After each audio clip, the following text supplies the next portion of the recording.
अब वो मीरा जी कहती हैं, मीरा जी कहने लगी, मुझे क्या है कृष्ण से लेना देना? आपसे कोई पूछे क्यों आते हो यहां पर, बाहर लोग पूछते ही होंगे क्यों पागल हो गए हो तुम लोग सब, तो आप क्या बोलोगे?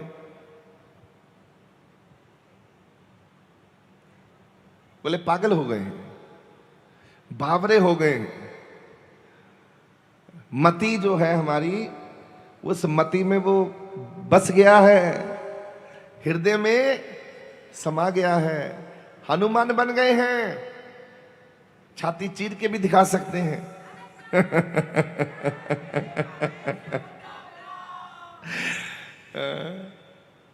ऐसे प्रेम होगा तभी बात बनेगी। तो बोले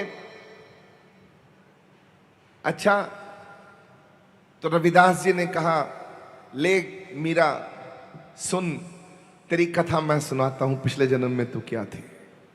देखो अब रविदास जी, गुरु रविदास जी, अब गुरु जी बोल रहे हैं अपनी सेविका से।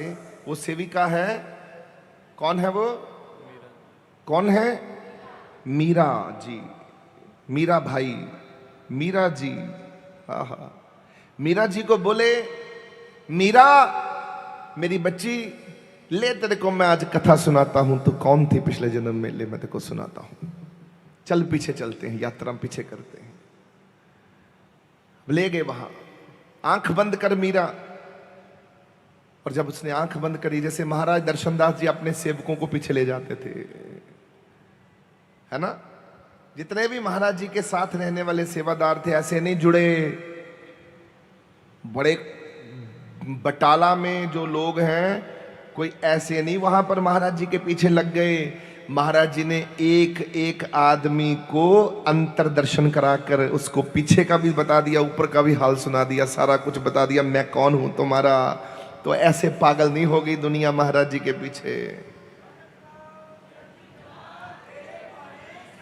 महाराज जी तो खोल देते थे ना ऐसे गुत्ती उनकी। तो ऐसे कोई सेवक बैठा हुआ है, तो ब्रिजभूषण जी जो थे, अब तो वो नहीं रहे, उनके परिवार से आप पूछ सकते हैं। उन्होंने अपनी, उनकी भी, वो भी जब बोलते थे डट के। विनोद पाजी भी नहीं रहे, उनसे भी पूछ सकते थे। उनकी वाइफ यहीं पर कल भी आई थी, आज भी यहाँ पर होंगी। तो और भी जितने भी प्यारे, हरमन प्यारे महाराज जी के साथ लोग रहते थे, जुड़े हुए थे, उन लोगों को महाराज जी ने 1 मिनट में बोले आंख बंद करो, आंख बंद करी, चलो ऊपर चलो, ऊपर ले गए, पूरा दर्शन कराया, सचखंड के क्या, इधर क्या, फिर पीछे चले गए। पिछले जन्म में तुम्हें ले चलता हूं, तुम्हें दिखाता हूं तुम कौन हो सारे, मेरा तुम्हारा क्या साथ है, कितने जन्मों का हमारा साथ है। यही रविदास जी ने मीरा से कहा, मीरा चलो आंख बंद करो। आंख बंद करी मीरा ने, मीरा को ले गए पीछे, यात्रा पीछे की तरफ पीछे गई है। पूरब है, पूरब जन्म हम तुमरे सेवक, पूरब जन्म हम तुमरे सेवक, अब तो मिटया ना जाए, अब की बार बख्श बंदे को, बहुर ना पवजल फेरा, अब की बार बख्श बंदे को, बहुर ना पवजल फेरा। पूरब जन्म हम तुमरे सेवक, पूरब जन्म हम तुमरे सेवक, अब तो मिटया ना जाए। हे प्रभु, पुराने जन्मों में मैं तेरा सेवक रहा हूं, पर मैं पा नहीं पाया तुझे, बस मैं तुझे प्राप्त नहीं कर पाया, वापिस आना पड़ रहा है, क्योंकि इस बार शायद बात बन जाए, तुझे पा पाऊं, वापिस इसीलिए लौटा हूं। आप सब वापिस इसीलिए लौटे हो प्यारे हो। बहुत जन्म बिछड़े थे माधव, आंखें ऐसे नहीं बहती, रोना ऐसे नहीं आता। कितने जन्म बीत चुके हैं हमारे, ऐसे ही पीछे पीछे भाग रहे। अब वापस आए हैं लौटकर।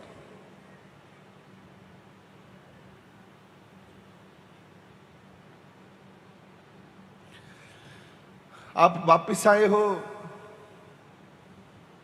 सेवक थे पिछले जन्म में भी, अब वापस आए हो कि पिछले जन्म नहीं पा पाए, पार नहीं हो पाए, अब करके दिखाना है जो पहले नहीं कर पाए। बस मीरा ने आंख बंद करी, गुरु ने मीरा को पीछे ले जाने की कला दे दी और गुरु भी पीछे चले गए, मीरा भी पीछे चली गई। अब मीरा पहुंच गई वृंदावन में। कहां पहुंची? कहां? बस बरसाने की लड़की थी।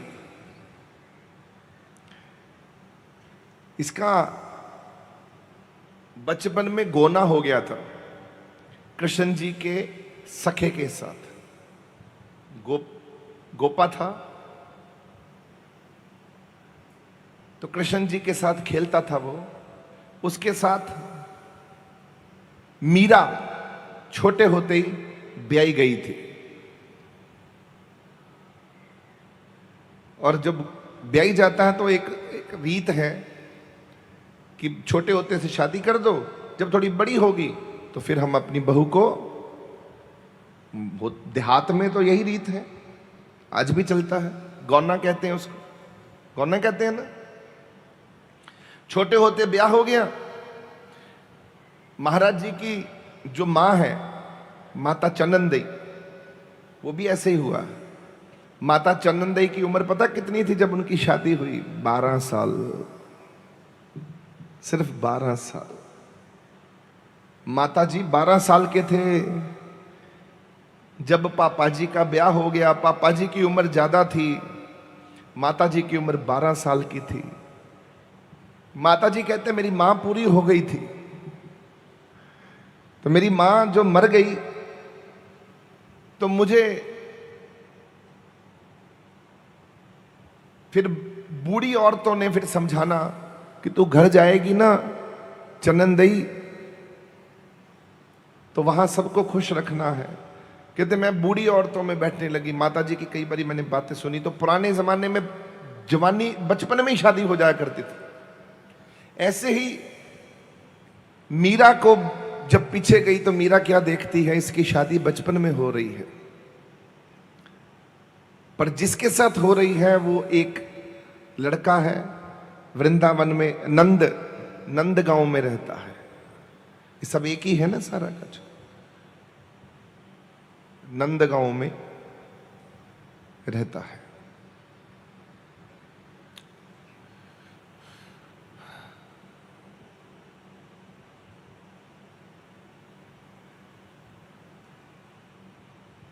अब बड़े हुए थोड़े से, और बड़े होके वो जो मीरा है अब उसके जाने की बारी आ गई। मीरा को मां कहती है, बरसाना में मां कहती है, माई कहती है उसको, मीरा को। उसका नाम है माधवी। मीरा का पिछले जन्म में क्या नाम है? माधवी। कि बोले माधवी तुम ना नंदगांव जा रही हो, वहां सारे ठीक हैं, बहुत अच्छा है, पर एक वहां छोरा है, एक लड़का है, उसका नाम है कृष्ण, उससे बच के रहना बस।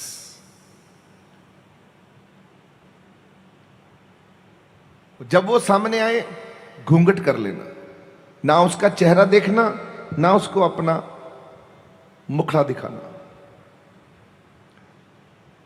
वो बोली मां ऐसा क्यों? बोली वो चित्त का चोर है, पागल कर देता है सबको।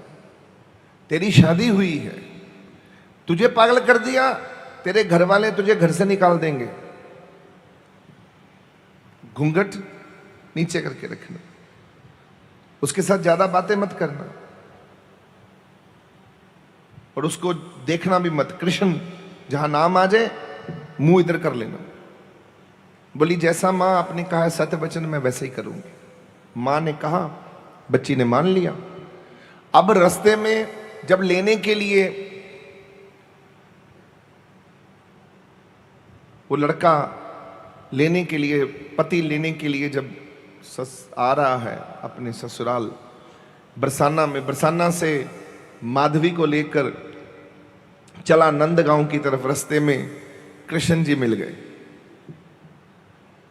और कृष्ण जी ने कहा लाला, एक दूसरे को ये लाला कहते हैं उस भाषा में, लाला अरे पता लगा तू भाभी लेकर आ रहा है। बोले हाँ कृष्णा, मेरा गोना है, मैं ये तेरी भाभी अभी लेके आ रहा हूं घर में, तू भी आइयो, माँ को भी लेके आइयो, नंद बाबा को भी लेके आना, सबको लेके आना, क्योंकि रिवाज होता है जो दुल्हन आएगी तो सब आते हैं, मुखड़ा देखते हैं और सगन आता। तो कृष्ण जी बोले ना, घर की बात वखरी है, पहले यही मुखड़ा दिखा, भाभी मुझे तो तेरा मुखड़ा अभी देखना है, अपना घूंघट खोल। अब भाभी बेचारी, उसके दिमाग में मां ने ऐसी बात बिठाई हुई थी, जब पता लगा, पूछा ये कौन है, भाभी ने पूछा ये कौन है, तो पति बोला कृष्ण है हमारा सखा है।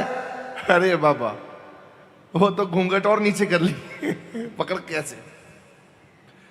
कृष्ण जी झुक के देखे, अरे भाभी मुखड़ा नहीं दिखाओगी, तो इधर मुंह कर दिया, इधर से इधर हो गई, वो छुपा रही है वो खुद को, नहीं दिखना, मैंने नहीं दिखाना। अच्छा, ये जो छुपन छुपाई खेल रहे थे ना, तो इसका मुझे उस वो कथा याद आ गई है। ये मेरे साथ छुपन छुपाई खेल रहे थे कोई यहां छुप के बैठा है, कोई यहां छुप के बैठा है, छुप के बैठने में कोई, वो भी छुप रही है बेचारी, ना मायावी है, ना ना ना। पति ने कहा दिखाओ मुखड़ा, मेरा सखा है, दोस्त है, नहीं हम नहीं दिखाएंगे। चलो, जबरदस्ती कृष्ण ने कहा कि मैं देखूं, नहीं हुआ।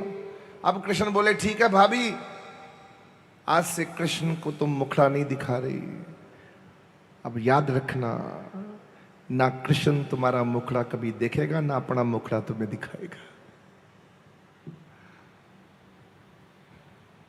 बस जाओ भाभी, जो तुम मुझे दे रही हो यही तुमको कृष्ण वापस देता है। तुम मुझसे छुपन छुपाई खेलना चाहती हो, जाओ, तुमसे सारी उम्र छुपन छुपाई खेलूंगा मैं, ना मुखड़ा तुमको दिखाऊंगा और ना मुखड़ा तुम मेरा देख पाओगी, ना मैं तेरा मुखड़ा देखूंगा, ना तू मेरा मुखड़ा देखेगी, ऐसे ही होगा।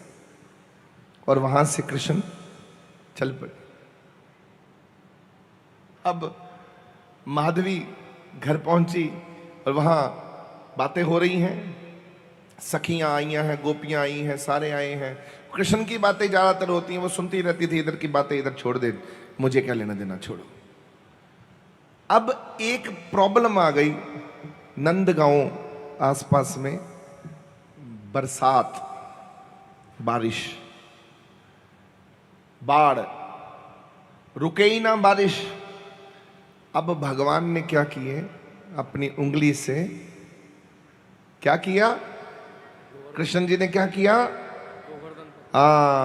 अपनी वो छोटी उंगली से,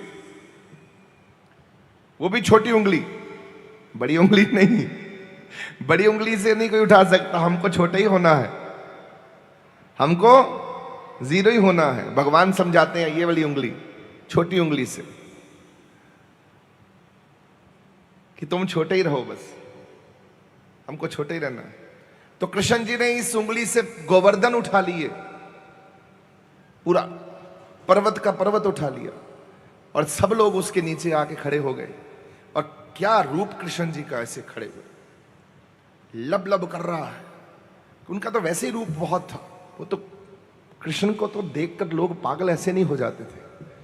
ना कृष्ण पैदा हो सकता है, ना पैदा होगा।